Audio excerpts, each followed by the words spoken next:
1950 Census Location Search Tools. This is another JDW Talks. My target audience are anybody who's interested in the 1950 census, whether they're on it or doing academic work or genealogy work, or even people who want to find out who lived in their house 70 years earlier. I have a handout for the talk on my Dropbox account, and also you can find out a little bit more about me on my little pocket website that I have showing on the slide. This was recorded in May of 2020. This is actually a second part of a double 1950 census talk, and this is a slide from the first talk. The first talk discusses how the census was done, training of enumerators, what's in that census, what are the questions like, and what were the results like.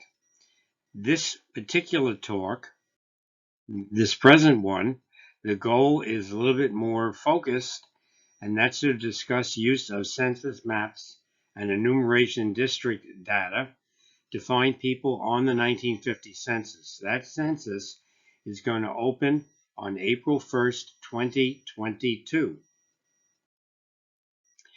Let's look at what happened when the 1940 census became public. It became public on April 2nd, 2012. The first was a Sunday, so that's the reason why it was opened on the 2nd. On opening day, there was no name index, so if you needed to find someone, you had to know their location and then translate the location into a census district number. Locational searches for the census are important. They're important if there isn't a name index. Sometimes name indexes fail. There's lots of reasons for that. To document a missed residence, to look up John Smith in a place like New York, where there are lots of John Smiths, it probably is easier to find him by address. And then there are lots of academic, economic research projects that use the census for their information. When the 1940 census came online, it was from the National Archives, or at least it was an associated website for them. They had a number of locational tools. You can find the census number by location on the left, or you could, if you had the 1930 enumeration district number and they hadn't moved, there was a table there that translated 1930 to 1940. You should note that both of those were courtesy of Stephen Morse and myself and the One Step site. So we loaned out that information to the National Archives. And even then, even though it made it a little bit easier for people to find their census sheets, there was just a crush of people. There was such an anticipation for the 1940 census that everyone came online and wanted to see it. And so this is why this gonna need a bigger door. That first week was very difficult. They were dealing with a lot of graphics. On the other hand, the One Step site, when the opening of the 1940 occurred, we were getting about 80,000 hits a day. That went up to about 135,000 just before the 1950 census opened up.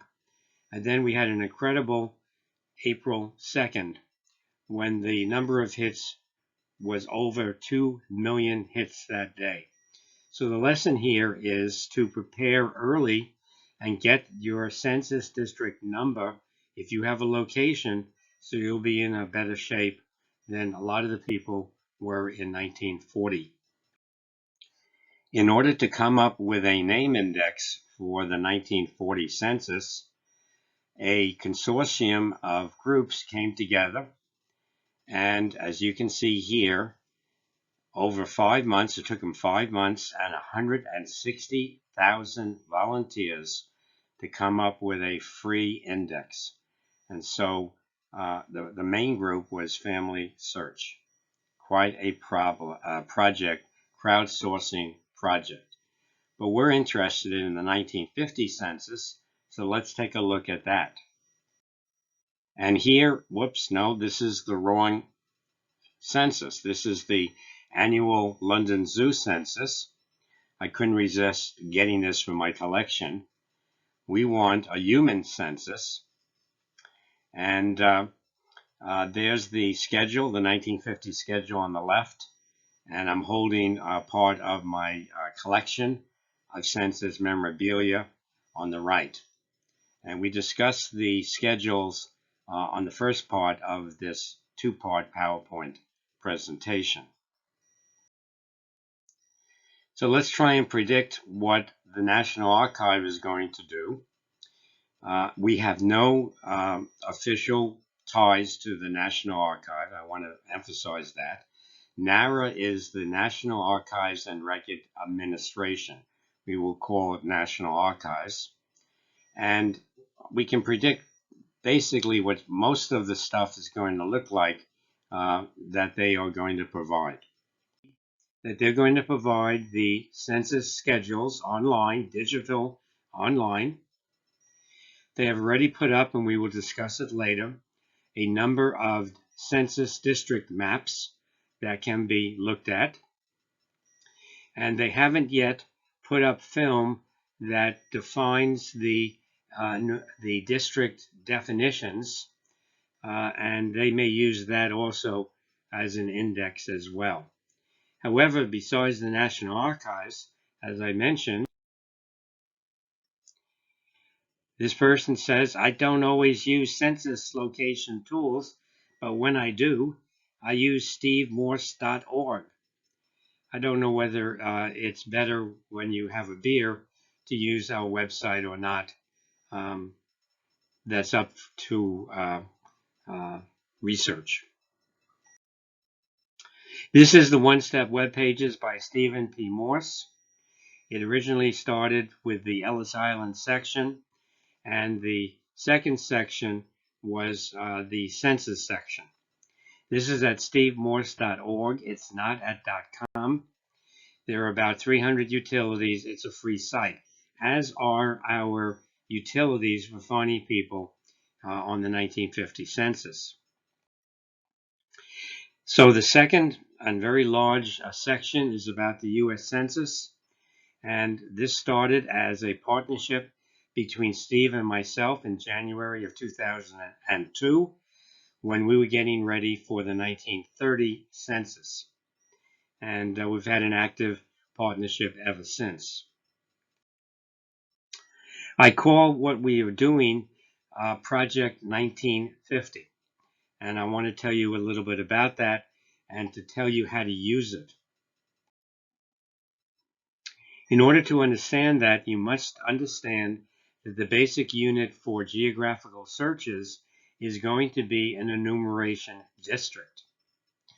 Until 1880, assistant marshals carried out the census, the federal census, but in 1880 there was a complete revamping of the procedures, and an enumeration district then became the basic unit. It is abbreviated ED. So we'll see that abbreviation a lot during this talk. An ED is defined as an area in enumerator counts, and it's a two-part number since 1930. The first number often refers to either a county or a large city, and the second number is within that area. And within a state, every census ED number is unique. It's unique. It's two parts. Remember that. We're going to come back to that. EDs and boundaries may change between censuses, so that a number you have for a 1930 enumeration district is not the same as 1940. It may cover a different area, and not the same for 1950, which makes it difficult. You have to figure out the ED number anew. In order to do what we do, to generate street indexes and searches, we needed to get maps and ED definition films for 1950. Now, I knew that the maps were not available, took a gamble that they would eventually become available. We did have some maps, about 200 or 300, but what we needed were the ED definition films, and that's a high priority for us. There are 38 films for 1950. There are only 28 in 1940. There are a lot more enumeration districts in 1950. It's not at any National Archives branch. And so we looked high and low. I sent a lot of emails out to various organizations to see whether we could gain access to them easily, and that just did not happen. So I finally decided, well, we're going to have to do it ourselves. And using various online library catalogs, including WorldCat, and you should know what WorldCat is. If you do not, you should look it up. I figured out where all 38 rolls were, got them through Interlibrary Loan. 28 of the rolls, for some strange reason, I still don't understand that, came from Caltech in Pasadena, and I thank librarian David McCaslin for the courtesies that he gave me. And once I had the film, most of the films I could take home, and I have expertise in digitizing film. This is an Olympus 50-50 camera. You can buy used ones on auction sites, online auction sites, for under $30. Great little camera. And I could hand digitize a roll of film in 2 to 3 hours. As you can see, it's taking 2 frames on the film in a single picture. Really a nice camera. I added a lens, did some experimentation.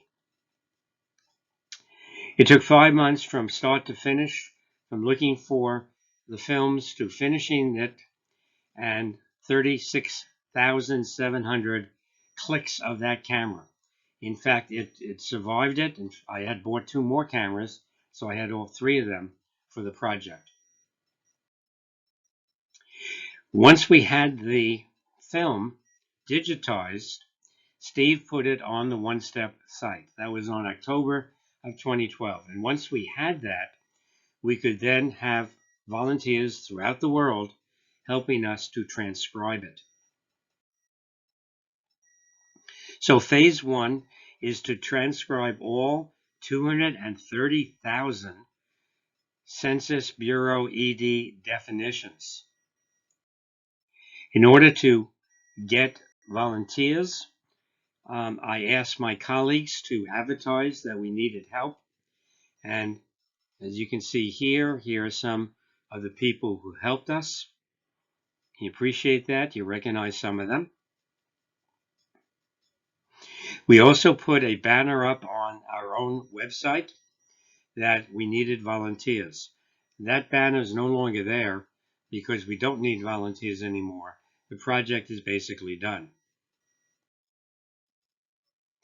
And 27 helpers over 14 months transcribed those 230,000 plus enumeration district transcriptions. We honor our volunteers. We have a special section of the One Step website that has their names. So, what do? We took these 38 rolls of definition films and we transcribed the definitions. It's all manual, tedious work. We did some shortcuts. It's not word for word. Our motto is not to be accurate, but to be useful. And we got it done. So how do you use it? Well, let's use an example of Green Pond, Alabama. I randomly chose this location.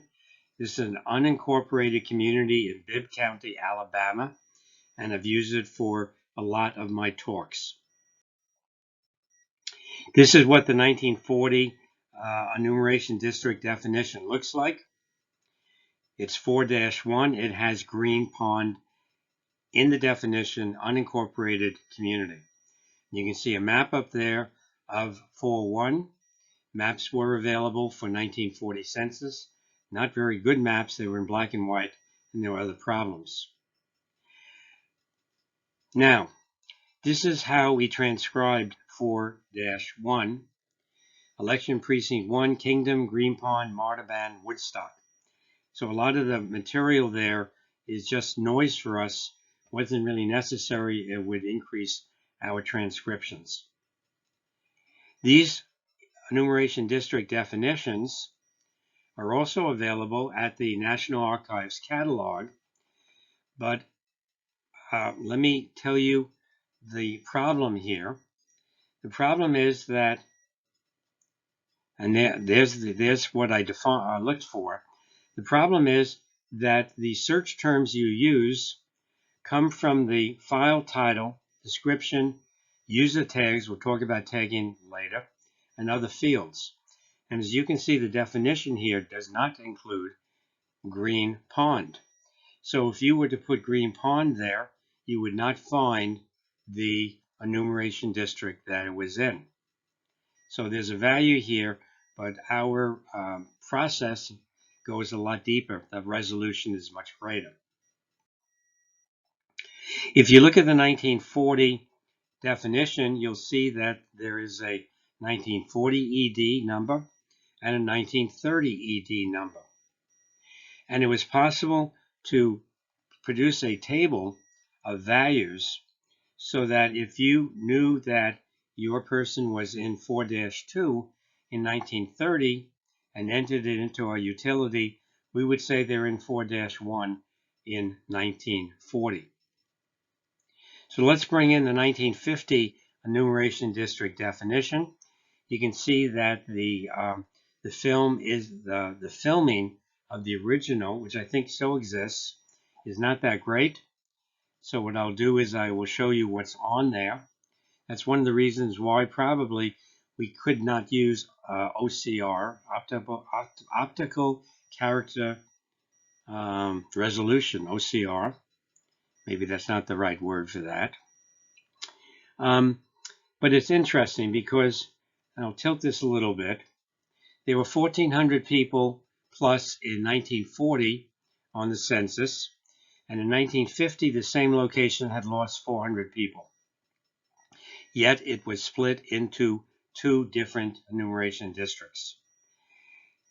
There is no 1940 column, so the idea of going to produce a utility from 1940 to 1950, that's out.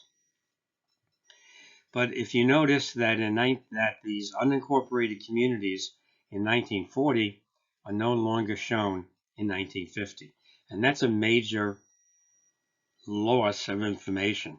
I was really unhappy about that. And so what we did was we initially, if we had unincorporated communities that we knew were there in 1940, we included them in both the splits up here and said, and may include Green Pond. So we don't know where Green Pond was, whether it was in 4-1 or 4-2, but we did that. And then lo and behold, what happened was that the National Archive started to put enumeration district maps online, county maps and urban area maps. And now for the first time, we can see clearly that Green Pond is in 4-1 in 1950. So I went back and we revised all these EDs, the definitions, to say and should contain, etc. I then went and looked at all the county maps that were available, over 4,700 of them, about 4,700. 23 county maps could not be found, and anything that resembled a community, an unincorporated community, I noted and I added that to the ED definitions. And I came up with about 79,000 additional location names. So what do we do with all this stuff? Well, here is the one-step website. In the center of it is something called the Unified 1880 to 1950 Census ED Finder, right there. That uses a number of the utilities you see in front of you, all in one utility. That's why it's unified. So let's find 4-1 for Green Pond in 1950. Steve has a knack for producing these search websites. As you can see here, the banner's gone now. He has choice boxes. So what you do is you pull down the choices and you pick one of them. If you haven't done something, some of these boxes are not activated until you do. And so Steve doesn't trust you guys. Let me tell you that. That's in secret. What he does trust you guys is to make errors in entering your information. So there's very little opportunity here to actually enter information. You're going to be choosing things instead. So let's see what we're going to have to do. The first thing is we're going to have to look up at the year, and the default right now is 1940. Eventually it will be 1950, but we have to be sure about that. We're going to change that to 1950, and when we do so, the rest of this page will change, and it'll say 1950 now. You will see this statement in red, which you probably will disregard initially, which was a mistake. It says if you select your city from the list of cities displayed, you will be able to enter street level information. If you select other from the city list, you will be able to type in your city or town name. Now, there's no list showing because that box that says city or town, you have to open it up. So let's open that up for Alabama. We've chosen Alabama. These are all the cities that we have produced street indexes for. Green Pond is not going to be one of them. So instead of that, we choose Other. And now, for the first time, we're going to let you actually type something in there. You start to type Green Pond. And after you type Green Pond, you look down here, and there is 4-1. It took us much longer to tell you about it than to do it. And if you notice that we didn't even choose a county. Anything that appears in the ED definitions or what I've added can be searchable, whether it's an orphanage or a convent name. And I even had a couple of nudist camps that I threw in when I saw them on the ED maps. Now, there's some other things you can do at this stage. The bottom figure shows the 1940 utility, where we had a direct link to the 1940 census pages. We don't have that yet. We're hoping eventually to be able to display that on our website.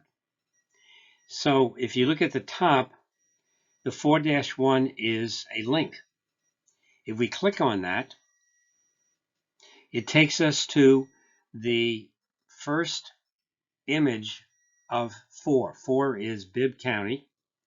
And then you can go through it to see what that the original ED definition is. Now you say to me, I don't see 4-1. Where's 4-1? Well, remember that I took 2 frames at the same time. And where 4-1 is farther down the page. It's actually 2 pages here. It's on the second page as you go down. Okay. Now you note that Green Pond will not appear on the ED description scan because we added it. If you click on more details,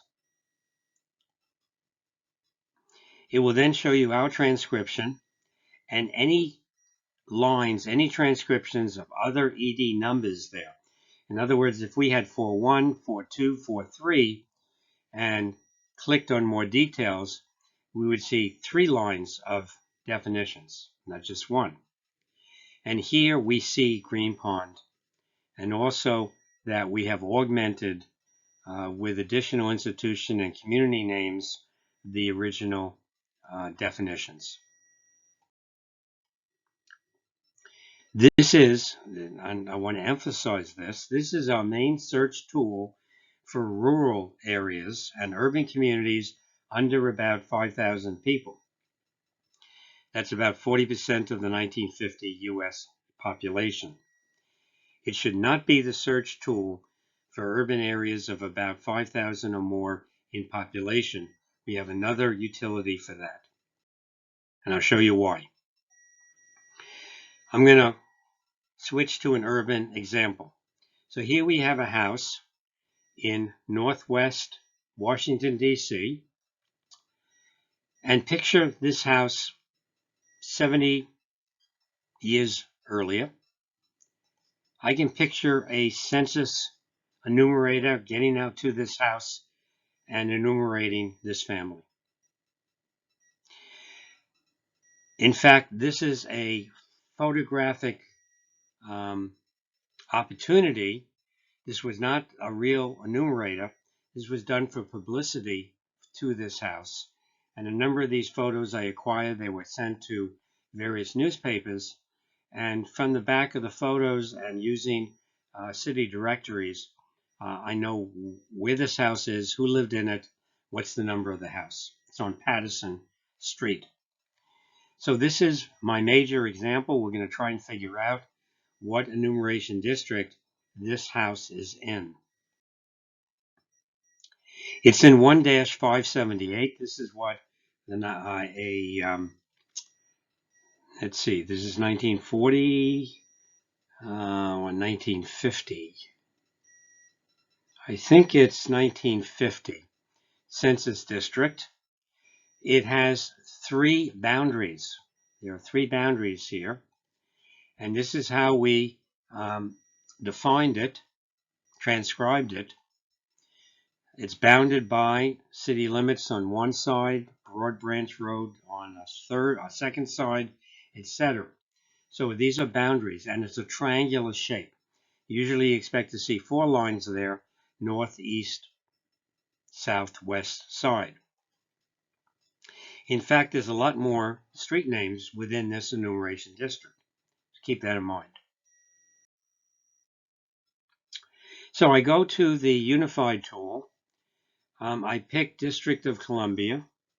I enter Patterson and other, and I get 2 enumeration districts. One of them is indeed where this house is located.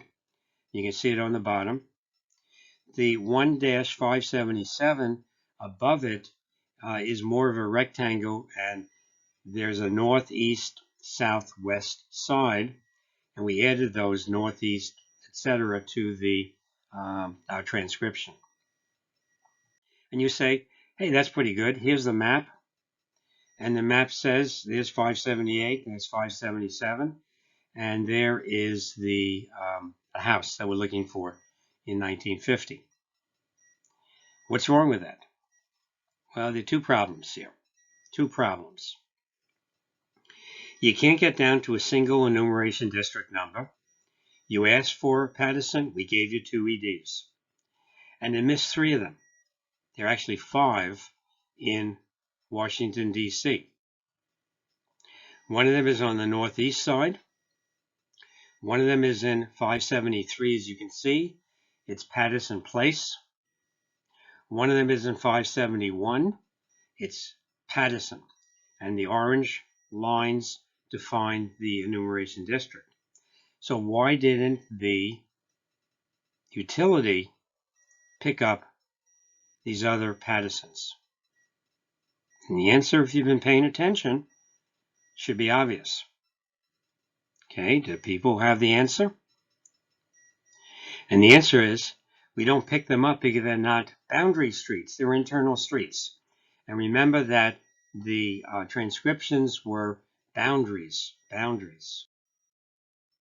So, ED definition searches are for small communities, boundary street names, as well as any institutional names. That's why we needed a different utility. And so we went to phase 2. urban areas of 5,000 plus in population with at least 5 enumeration districts with adequate resources to do street lists for all EDs. And it took us about 3.5 years to do that, at least the initial transcriptions. And we came up with over 2,400 urban area data sets. Significant number. So it's likely that we have your urban community with a full set of street names. When the volunteers submitted their street index files, I checked originally for format and typos. But for the last 2 years, with the help of Jerry Cook and especially Debbie Thurman, we checked them against the ED maps that they had used. And if need be, we had circa 1950 maps to help us, or modern maps as well. So I'd like to thank all of these volunteers for making that possible. We did this project with under 80 people. Steve Morse, myself, and these volunteers. And you owe them a lot of thanks. This is our gift to the genealogy community, a free gift. So how do you come up with street maps, street index maps? You need enumeration district maps, and you need to transcribe the maps. As you can see from this slide, the National Archives started putting enumeration district maps online through their catalog starting in 2013. We were ecstatic about that, and they indicate that it includes all county maps and any map that includes 5 or more enumeration districts. It provides the primary access to the population schedules, which are arranged by enumeration district. So it's obvious that this is going to be their main emphasis when the 1950 census opens up, a reliance on these maps, these census maps. Now I'm going to go over this particular utility. I will tell you that I've written an article with the help of Steve on problems using 1950 enumeration district maps. And I put a copy of this in my Dropbox and a link to it, that link in your handout. And I'll go over some of the problems of using enumeration district maps. I also want to thank, before we do that, the Cartography Division of the National Archives for facilitating early access to these maps. Once we knew they were coming out, and they had a backlog of them, I bought online a hard drive, had it sent directly to the National Archives. They loaded it up with maps and sent it directly to me, which saved us quite a bit of time and gave my volunteers material to work on quickly. They were really, they really wanted to do something, and I didn't have the material yet until I had this. The Census Bureau did not do their own field mapping. Instead, they relied on public agency maps. And that little paper that I showed you talks about all these things in more detail. But it's not your typical map. It's not oil company maps, you know, that sort of thing. It's mainly planning maps. If they didn't have a recent map, they made their own. They're compiled maps. They were drafted by Census Bureau people from aerial photographs, insurance maps like Sanborn, miscellaneous documents, or previous census maps. So when you see the map, see what type of map it is, what year it is, and see if it's a compiled map, because they tend to have, I found, a higher number of typos, streets never built, and even wrong arrangements of streets. Once the Census Bureau felt they had a good base map, they drew ED lines and numbers on their base maps. Their primary concern was to define the boundaries of the enumeration district, not necessarily the streets within it. Enumerators were warned in their handbook that their maps they were given could be incorrect. And I'll read to you from that handbook. In some instances, you may find that your map is not up to date. In such cases, make the necessary corrections in pencil. This is not your usual map. You'll find certification, usually signed by some official of the city, that the city and ward lines are up to date as to 1950. You won't see certification of street names. North may not be towards the top of the map. The map is not indexed or gridded. It's very unusual to see a map that has an index on it. Many of the maps used extensively are ripped, torn, and taped. The base map may be from several years to a few decades before 1950. They may even be planning maps where the streets were never built. The concern was by the Census Bureau to figure out the boundaries of each enumeration district. So what we did to transcribe the ED maps is whenever we detected a typo, we corrected it. With our map sources we replaced degraded and illegible names. We added some changed street names. Names are often changed from 1950 to a modern map. We added some streets, especially if the ED map was from much earlier than 1950. We certainly were not consistent with that. Now, one of the problems you're going to face is you go to the catalog or our own website, and we'll talk about that. We have our own map utility, but you go to the National Archive website, the catalog, you look for a map, you can't find it. And we're going to talk about missing ED maps, and then even when you have a number, you may run into problems. So let's take a look at that. First of all, you should realize that if you're dealing with a rural community, that is probably not going to have a map online. It's going to be part of a county map. Secondly, you have a map of a relatively large area, large population, and it seems to be missing. And I had about 50 of my targets that initially I could not find. They're not indexed in the National Archives map catalog, although that may change. And but they're there. The maps are there. So I'm going to show you Upper Darby, Pennsylvania. This is a township. It's actually a suburb of Philadelphia. It has 80,000 plus people in it. It's a large community. If you go into the National Archives catalog and look for Upper Darby, you can't find it. In that situation, I recommend that you then look just on the county. In the case of that, maybe they misspelled the actual urban area.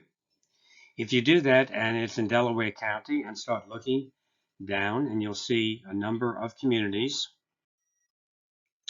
And then you'll see a funny entry on the bottom that this is an urbanized area, so-called urbanized area. There's no specific urban name here. There's a series of sequences of enumeration districts. And it turns out that the Census Bureau in 1950 defined a new term, urbanized area. An urbanized area consists of one or more cities of 50,000 or more and all the nearby closely settled suburban territory or urban fringe. Look at those urban areas. If you look at the urban area, there are 12 maps. The third map is Upper Darby. That's where it's hiding. Now, I happen to know where a lot of those missing, quote, missing maps are. So I went and I tagged those records. So here is the Delaware County urbanized area for Philadelphia, basically.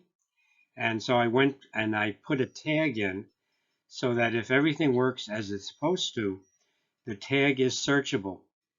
The problem is if someone entered Upper Darby, came to this record and didn't understand what they were looking at, they might easily decide that it can't be there. The One-Step website has our own map utility. We feed into the National Archive catalog, but we do a lot more than that. So here we have Upper Darby Township, and Upper Darby Township is in the district map utility because we know where it is, and it'll take you right to that map. And here is our unified tool, and also we have Upper Darby there as well. Now, of course, there is a chance that the map is really missing from the collection.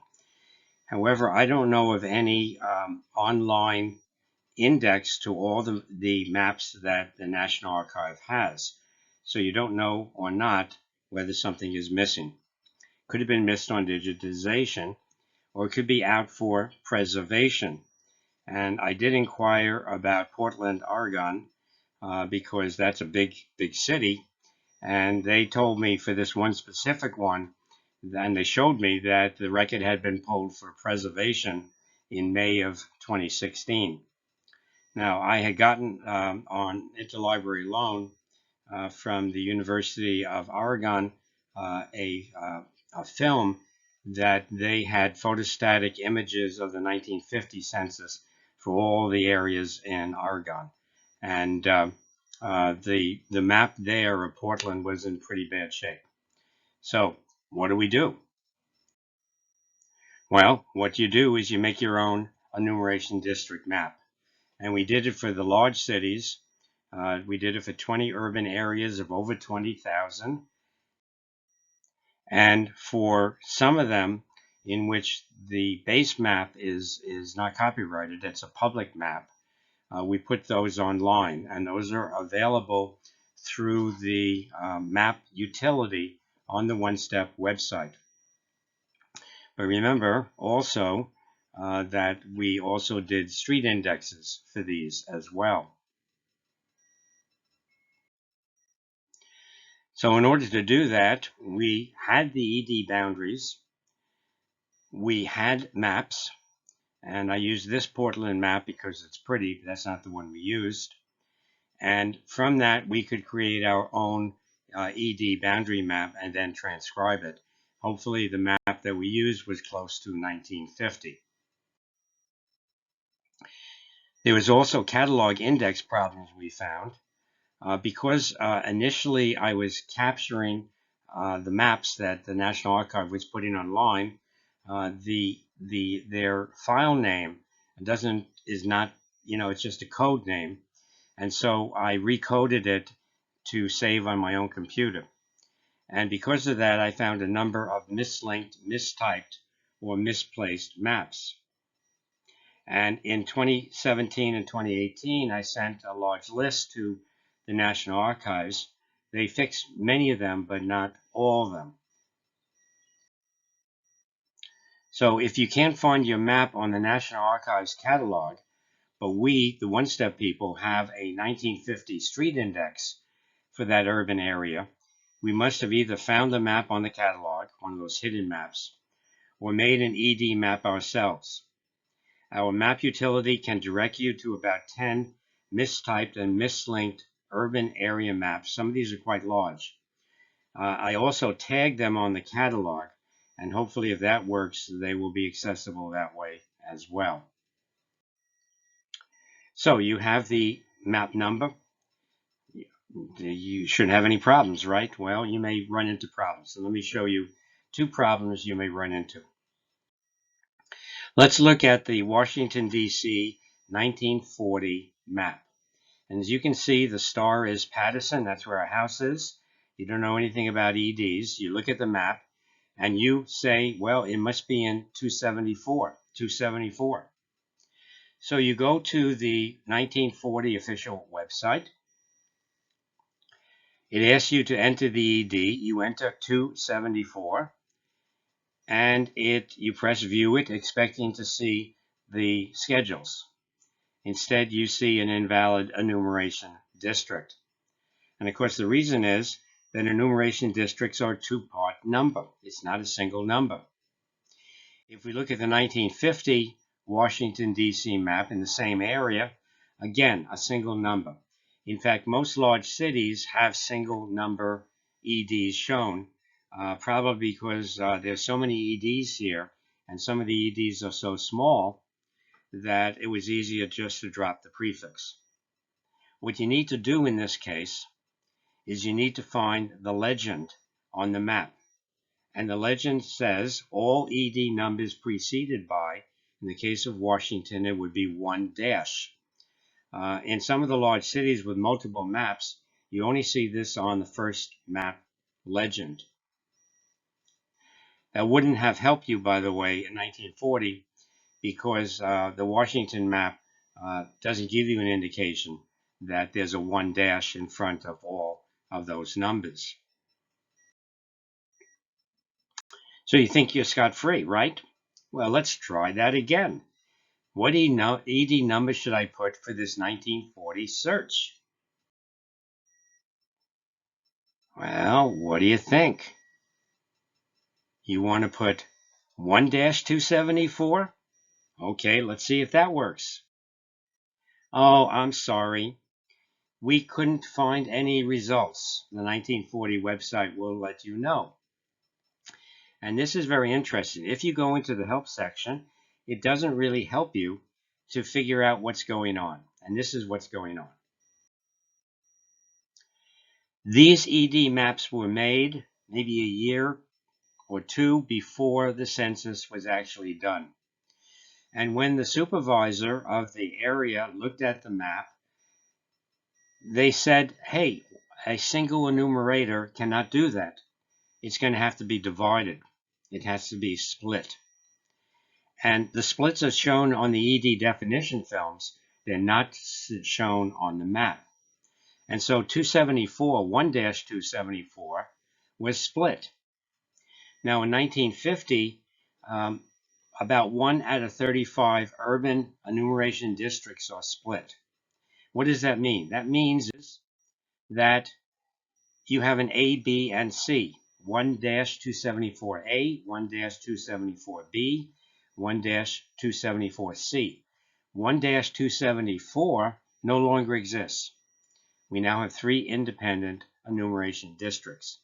So if you run into a problem and you enter a 2-digit number and you enter it correctly in terms of the format and you get no results, add an A to the end of that to see if it's a split enumeration district. Split EDs and ED prefixes are not a problem for the unified tool since we're working off of definitions and census maps with knowing what those definitions are. Okay, so let's do a summary. Let's actually find Paterson and figure out on the unified tool how we get there. So here I have chosen 1950. I've chosen District of Columbia. I have put in Washington as a county. You know, that doesn't make sense, but that's okay. And the city is Washington. And now things open up for me. I can put in a house number and a street number or a street name. Of course, I can enter the house number. The street name I have to pick from a list. Now, if I did nothing at all, the program is working in the background and will show you all the enumeration district numbers of Washington, D.C. So the next thing I do is I open up that street box, and these are all the streets that we transcribed for Washington, D.C. in 1950. I choose Paterson Northwest. And now I see all 4 of those Northwest Paterson streets. I didn't see that before. But I want to narrow it. I want to narrow the number of enumeration districts. And it says here that you can reduce the number of EDs by selecting cross streets and back streets that complete the city block. In other words, all the streets of that block. So I put in the house number, 3511. I go to a map, a modern map, and now I see that it's on Patterson, Nevada, Quesada, and Broad Branch Road. And I'm going to start entering those streets, those block streets. Now it would be nice, and I don't know of any existence of this, that to go from an address immediately to the street names on a block. I don't think that exists. So we're going to have to do that manually. So the next one I pick is Nevada. Now you notice that the street options are much less. There are less streets there because all those streets are only found in those 4 enumeration districts that we picked. So I picked Nevada, and now I'm down to two enumeration districts that have both Nevada and Patterson. I go back and I pick Quesada, and now I have 3 streets on the block, and voila, there is 1-578. That's what it takes to get an enumeration district, providing all the assumptions of the models and the algorithm work. So 1950 becomes public. You have a location. You want an enumeration district number. You go to the National Archives website. There will be some utilities there to try and get a census district number for that location. There are maps there. There may be other things there as well. And you can go to the one-step site. It doesn't hurt to go to both sites, especially if you have time, to make sure that we didn't make an error. And it gives you some confidence. And from that, you're going to come up with an enumeration district number. It can be a 2-part number. And then on April 1st, 2022, you're going to have access to the enumeration district images, but not the page that you're looking for. You're going to have to go through the pages to find your family. And you could do this by looking for the street name and address. That's a faster way, or looking through all the names of the people on this enumeration district. In order to make things a little bit easier for you, on the One-Step website, we have a number of aids in the U.S. Census section. Steve and I have contributed an article on getting ready for the 1950 census, which shows you the steps that I just showed you with some humorous examples. We also have what is called a tutorial quiz. It's actually a set of questions about your situation with answers you pick, and it leads you through this choice maze. And I would suggest you take advantage of both of those aids. So I hope you enjoyed and can use, and I'm sure you can use, the information I presented on the 1950 census location search tools. This has been a PowerPoint talk on JDW Talks. I hope to eventually have over a dozen of these talks, and remember that I have a talk on the 1950 U.S. Census for genealogists that discuss other aspects of the census. Thank you.